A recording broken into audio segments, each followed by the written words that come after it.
Seja muito bem-vindo a mais uma das nossas lives e o tema de hoje é como criar uma rotina anti-ansiedade, o passo a passo detalhado, tá? Eu vou traçar para vocês os 7 passos que a gente usa para criar uma rotina anti-ansiedade e eu vou sugerir que você pegue papel e caneta porque isso aqui vai ter um monte de informação técnica. Não é uma lista genérica que você vai encontrar no Google. Isso aqui é o resultado de muitos anos de estudo e de experiência com os pacientes, certo? Então vamos lá, se você quer criar uma rotina anti-ansiedade para garantir que você tenha uma espécie de fortaleza emocional, de barreira, de escudo contra a ansiedade na sua vida, você vai ter que fazer essas 7 coisas que eu tô te dizendo aqui, beleza? A primeira coisa que você vai fazer é que você vai separar o seu dia em 4 períodos. Você vai separar o seu dia no período pré-ativo, ativo, passivo e de sono. Então são 4 períodos do nosso dia, certo? E para cada um desses períodos a gente vai analisar depois a quantidade de agitação que a gente quer em cada um desses períodos. Você já vai entender tudo isso mais a fundo, tá? Eu não vou conseguir explicar tudo em detalhes, mas para quem for rápido de raciocínio e estiver anotando, a pessoa vai entender o que eu tô falando aqui. Beleza? Primeiro passo então para criar uma rotina anti-ansiedade é que você vai pegar o seu dia dentro da sua realidade e você vai separar o dia em 4 partes: pré-ativo, ativo, passivo e sono. O que significa isso? Você tem o período pré-ativo, que é o período antes de você ter o período mais ativo do dia. Vamos começar pelo período ativo, que é mais fácil. Você tem que primeiro se perguntar, qual é o período mais ativo do seu dia? Em termos das horas mesmo, qual que é o período em que você tem que estar mais concentrado, mais acordado, mais alerta e mais produtivo? Para muitos de vocês vão dizer, bom, o período que eu tenho que realmente estar mais ligado vai ser o período, digamos, quando começa o meu trabalho, às 8h30 da manhã, até o momento em que eu termino a maior parte das tarefas difíceis do meu trabalho, ali pelas 3, 4 da tarde. Então, você descobriu qual é o seu período ativo do dia, das 8h30 até as 4 da tarde. Esse é o período ativo. Tá? Antes do período ativo, a gente vai ter um período que a gente chama de pré-ativo, que é o período entre o horário que você acorda e o horário que você começa a trabalhar, ou que você precisa ter mais energia, mais atividade. Gente, só deixa eu ligar o ar-condicionado aqui, que tá muito quente. Beleza, liguei. Então temos o período pré-ativo e o período ativo. O terceiro período é o período passivo, que é basicamente o período do seu dia depois do seu período ativo, em que você começa a relaxar e ter menos tarefas pesadas, certo? E o período logo depois desse é o período do sono, ok? Então a primeira coisa que a gente faz é separar o nosso dia nesses 4 períodos. Por exemplo, para mim, o período ativo do meu dia é entre as 7 da manhã e as 4 da tarde. Para mim, esse é o período mais importante. E é nesse período que eu vou estar preciso estar mais focado, mais produtivo, mais acordado, beleza? No entanto, eu acordo às 6 da manhã. Então, entre as 6 e as 7 da manhã é o meu período pré-ativo. Das 7 da manhã até as 4 da tarde é o meu período ativo. Daí, das 4h30 até as, 8 da noite, 8h30 da noite é o meu período passivo, no sentido de que eu começo a relaxar mais e tentar me desligar das coisas de trabalho. E aí, claro, ali das 8h30, 9h30 até o período do dia seguinte é o período do sono, né? Então nós temos 4 períodos do nosso dia: pré-ativo, ativo, passivo e sono. E a primeira coisa que você vai fazer é descobrir quais são os horários dessas fases do seu dia para a sua realidade. Beleza? Isso vai fazer mais sentido depois. O segundo passo é que você vai observar hoje, como tá hoje, o nível da sua agitação em cada um desses períodos do dia. O que significa nível de agitação? A gente tem que entender que existe uma régua, um contínuo entre desanimado, atento e ansioso. Entenderam? A gente tem 2 extremos, desanimado e ansioso. Mas no meio, a gente tem o equilíbrio que é estar atento, estar acordado. Então se você tá... E tudo isso tem a ver com o nível de agitação do seu dia. Ou seja, se você tá pouco agitado, o seu nível de agitação tá baixo, você vai indo pro lado do desânimo. Se você tá agitado demais, você vai indo pro lado da ansiedade. Mas se você não tá nem muito desanimado, nem muito ansioso, você tá num nível de agitação médio, que é, para muitas pessoas, o ideal para você estar trabalhando, focando, produzindo, certo? Então, Primeira coisa que você tem que fazer então é entender, hoje no meu período pré-ativo, ativo, passivo e de sono, quais são os níveis de agitação de hoje? Por exemplo, quando você, entre o período que você acorda e o período que você vai trabalhar, nesse período que a gente chama de pré-ativo, qual é o seu nível de agitação? Você está mais no nível de desânimo, agitação baixa, ansiedade, que seria uma agitação em excesso, ou você está num nível médio de foco, de agitação atenta, né? No seu nível, na sua fase ativa do dia, que no meu exemplo aqui seria das 7 da manhã até as 4 da tarde, como que está o seu nível de agitação? Você está mais pro lado ansioso, pro lado desanimado ou no meio, né? Quando você está pensando agora na fase passiva e na fase do sono, você quer um nível de agitação menor, né? Então, à noite, como que tá o seu nível de agitação? Você está mais agitada do que o necessário ou menos? Você está conseguindo estar mais relaxado? Enquanto você dorme, como é que está o seu nível de agitação? Isso a gente tem que entender como segundo passo do nosso processo de criar uma rotina anti-ansiedade. Beleza? Eu descobri como é que tá hoje o meu nível de agitação, separando o meu dia em fase pré-ativa, ativa, passiva e de sono. Beleza? Aí o terceiro passo para criar essa rotina anti-ansiedade é você entender hoje qual que seria o nível de agitação ideal para cada período. E tudo isso parte do princípio de que você entende que desânimo e ansiedade são simplesmente 2 pontos na mesma régua, que é a régua de agitação, entendeu? Então, a agitação não é uma coisa ruim, necessariamente. Você pode estar pouco agitado, e aí você fica desanimado, cansado, relaxado. Mas você também pode estar muito agitado, e você fica ansioso. Se você está desagitado demais, muito devagar, você precisa se agitar para chegar num nível de foco excelente. Se você está agitado demais, você tem que descobrir como voltar para esse meio de se desacelerar, mas não desacelerar demais, que você fique desanimado. Deu para entender isso? Ou eu estou explicando muito rápido? Aí, o terceiro passo da rotina anti-ansiedade é você descobrir o seu nível ideal de agitação para cada fase do dia. Então, no meu período ativo, eu estou conseguindo estar bem agitado, num bom sentido? Acordado, alerta, focado? Como é que eu deveria estar no meu período pré-ativo? Como é que eu estou no meu período passivo? Qual seria o nível ideal de agitação para esse período? Provavelmente um nível mais baixo, né? E no sono, como é que tá? Entendi, então, agora onde eu tô e onde eu quero chegar. No fundo, você viver uma rotina sem ansiedade tem a ver com você entender a cada momento do dia se eu tô menos agitado do que o ideal, se eu tô mais agitado do que o ideal, que aí vai pro nível da ansiedade, ou se eu tô nesse meio, que é o ideal para algumas fases do dia, né? Pensa que de noite eu quero estar menos agitado. De manhã eu quero estar mais agitado, acordado, alerta. Durante a tarde eu quero estar agitado, mas não tanto, para já ir preparando o meu corpo para a fase mais passiva do dia. Deu para entender isso tudo?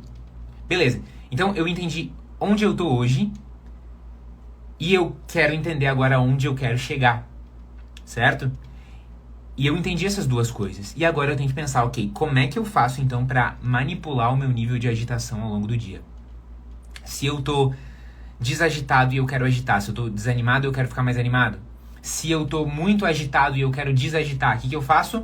Eu vou fazer a manipulação do que a gente diria que são os 6 pilares para você agitar ou desagitar. E aqui eu não consigo entrar em todo o nível de detalhe que a gente tem lá no nosso programa Vencendo a Ansiedade em Micropassos, mas basicamente é luz, exercício, cafeína, alimentação, temperatura e respiração. Beleza? Vou repetir. Luz, exercício, cafeína, temperatura, alimentação e respiração. Certo? Então, por exemplo, eu posso usar luz, exercício, temperatura, alimentação, cafeína e respiração, tanto para me acalmar quando eu estiver agitado demais, quanto para, se eu estiver desanimado, subir o meu nível de agitação até um ponto em que eu esteja acordado, certo? A gente não quer nem estar subestimulado, de uma forma que eu tô com desânimo, e eu não posso estar também hiperestimulado, de uma forma que eu não consigo me concentrar. Como assim, Henrique? A gente pode usar esses pilares, luz, exercício, cafeína, alimentação, temperatura, respiração, para aumentar ou diminuir a agitação física e psicológica? É muito simples, né? Quanto mais luz tem no seu ambiente, mais agitado você vai estar. Pro bom e pro mau sentido. Se eu tô desanimado, é muito importante que eu abra o máximo de luzes, de janelas, ligue o máximo de luzes e assim por diante. À noite, no período passivo em que eu quero começar a relaxar, é importante que eu desligue o máximo de luzes e tenha o mínimo de luzes brancas e fortes e assim por diante. Como é que eu uso o exercício para me agitar ou me desagitar? Bom, voltei.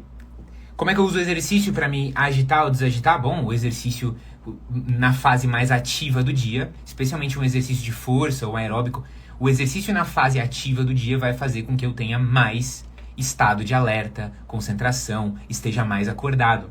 Agora, na fase mais passiva do dia, eu vou tentar me mexer menos, porque quanto menos movimento físico, mais o meu corpo vai relaxando. Deu para entender?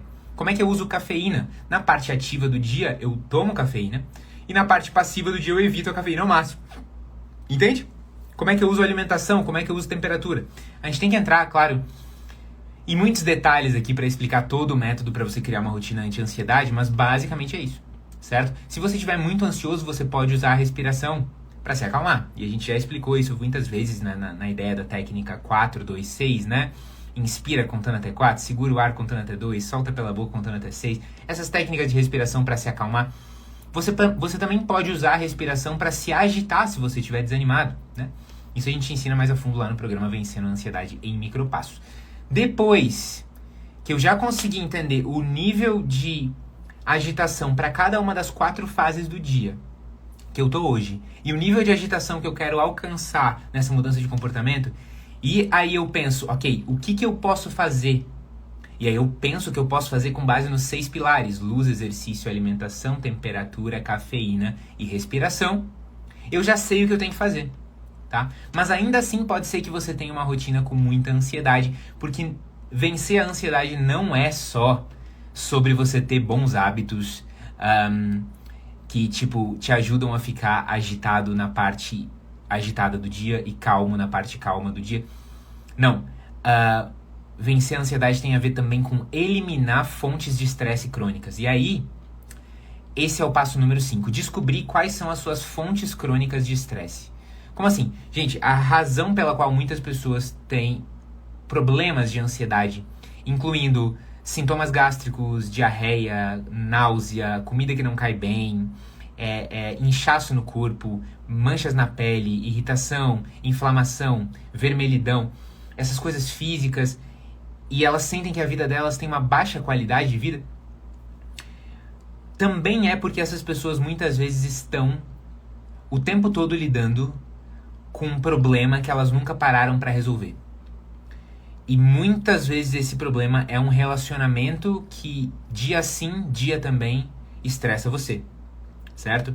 Então, você tem que entender quais são hoje para você as suas fontes crônicas de estresse. O que hoje no dia a dia acaba te estressando a ponto de você ficar mal, de você sentir esses sintomas aumentando. E no passo número 6 da nossa lista, a gente pensa em quais são as soluções 2080 para atacar as fontes crônicas de estresse da sua vida. Eu sei que eu tô indo um pouco rápido, mas eu tô torcendo para que você esteja anotando e prestando muita atenção no que eu digo aqui. Vou recapitular. O motivo de muitas pessoas terem problemas de ansiedade e desenvolverem sintomas físicos, como sintomas gástricos, sintomas de pele, como sintomas de falta de sono, de dores musculares, de vermelhidão, de inflamação. O motivo dessas pessoas estarem assim não é só o fato de que elas estão com um problema circadiano, em que elas não estão agitadas o suficiente na parte agitada do dia, nem calmas na parte calma do dia. Existe um problema mais profundo que é: algumas pessoas estão sob efeito de fontes crônicas de estresse. O que significa uma fonte crônica de estresse? É um estresse da sua vida que se repete dia sim, dia também, e que vai sobrecarregando você e vai pesando você, mas você ainda não resolveu esse negócio. Pode ser, por exemplo, que você tenha um gerente do seu trabalho que todos os dias você tem que aguentar as piadinhas do seu gerente, ou o bullying que o gerente faz, ou a pressão, a violência que tem no seu ambiente de trabalho. Pode ser que você tenha uma relação com a sua mãe muito ruim e todos os dias, dia sim, dia também, você tá se estressando e explodindo com ela, ou ela tá explodindo com você, ou vocês estão brigando por causa de dinheiro. Pode ser que você tenha um problema de barulho na sua casa, que dia sim, dia também você não consegue dormir porque o barulho te incomoda. Você tem que pensar assim, na minha vida, quais são as coisas que me estressam dia sim, dia também e que aumentam o nível basal de estresse da minha vida. E a gente tem que, na sequência, pensar, como que eu posso atacar isso? Por que esse problema está na minha vida há tanto tempo e eu não resolvi? Por que eu nunca consegui resolver de uma vez essa relação estressante que me incomoda dia sim, dia também com a minha mãe? Por que eu ainda não consegui me livrar desse chefe chato, desse trabalho ruim, etc, etc? E a gente tem que pensar em soluções para eliminar ou atacar essas fontes. E aqui o problema é que a gente está fazendo um resumo em 20 minutos de um método que é super completo e que resume tudo que eu já trabalhei com os pacientes, tudo que eu estudei e aprendi. E é um método do programa Vencendo a Ansiedade em Micropassos que vai acabar hoje. As inscrições acabam hoje e mais 70 pessoas já entraram. E a gente vai ter uma inauguração, né, do nosso Vencendo a Ansiedade em Micropassos. Você entra e já consegue acessar as aulas e fazer os métodos terapêuticos em detalhes. Mas explicando em 20 minutos, a última coisa que você tem que fazer para criar uma rotina anti-ansiedade é que você tem que olhar para esses hábitos novos que você está implementando na sua vida, os hábitos que vão sustentar a sua vida anti-ansiedade, tanto o hábito do exercício, do controle da luz, do uso sábio da cafeína, do timing da alimentação, da manipulação da temperatura do seu corpo para acalmar ou para agitar, dependendo de como você quer ficar em cada momento do dia, do uso da respiração para se acalmar ou se agitar. Todos esses hábitos que você quer estruturar na sua vida, você vai ter que pensar em soluções para fazer eles ficarem cada vez mais fáceis e cada vez mais prazerosos. As pessoas fazem toda uma ciência em volta de criação de hábitos e é muito importante entender o que a ciência nos diz sobre a criação de hábitos. Mas a teoria comportamental, que é extremamente científica, ela nos resume de uma forma maravilhosa, que é o seguinte: um hábito vai ficar na sua vida quando você adicionar facilidade e prazer nesse hábito, certo? Então, você quer fazer o exercício ser um hábito que fica na sua vida? Você tem que fazer o exercício ser prazeroso e fácil. Fácil não de fazer, porque tem que ter algum nível de desafio, mas fácil de começar. A academia tem que ser perto da sua casa, você tem que ter os materiais para o exercício perto de você, tem que ter um horário fácil para você ir do seu trabalho, né? E tem que ser prazeroso, você tem que encontrar um exercício que funcione para você. Como é que eu faço a alimentação saudável virar um hábito? Tem que ter facilidade, tem que ter prazer. Eu tenho que deixar os ingredientes já pré-separados, ou eu vou contratar alguém para me ajudar com cozinha, ou eu já vou comprar as marmitas prontas e eu vou comprar marmitas que sejam gostosas, ou eu vou fazer umas receitas que eu realmente gosto de comer, entendeu? Facilidade e prazer, facilidade e prazer. Então, para fixar qualquer rotina, a gente precisa desses dois ingredientes, facilidade e prazer. Como que eu faço para esses hábitos que eu tenho hoje ficarem mais fáceis, e não só mais fáceis, mas também mais prazerosos? Beleza? Hoje é o último dia para você entrar no programa Vencendo a Ansiedade em Micropassos, um programa de 12 semanas que a gente criou com base nas mesmas técnicas que a gente trabalha com os pacientes ansiosos na terapia, mas por 5% do preço que você pagaria para fazer terapia com a Eureka, certo? Dá uma olhada no link do perfil da Eureka, hoje é o último dia para entrar, são as últimas horas para você entrar e eu te espero lá dentro. Beleza? Vê lá o link do perfil da Eureka. Hoje é o último dia para você entrar no Vencendo a Ansiedade em Micropassos. E obrigado pela audiência e pela paciência. Um beijão a todos vocês. Tchau, tchau.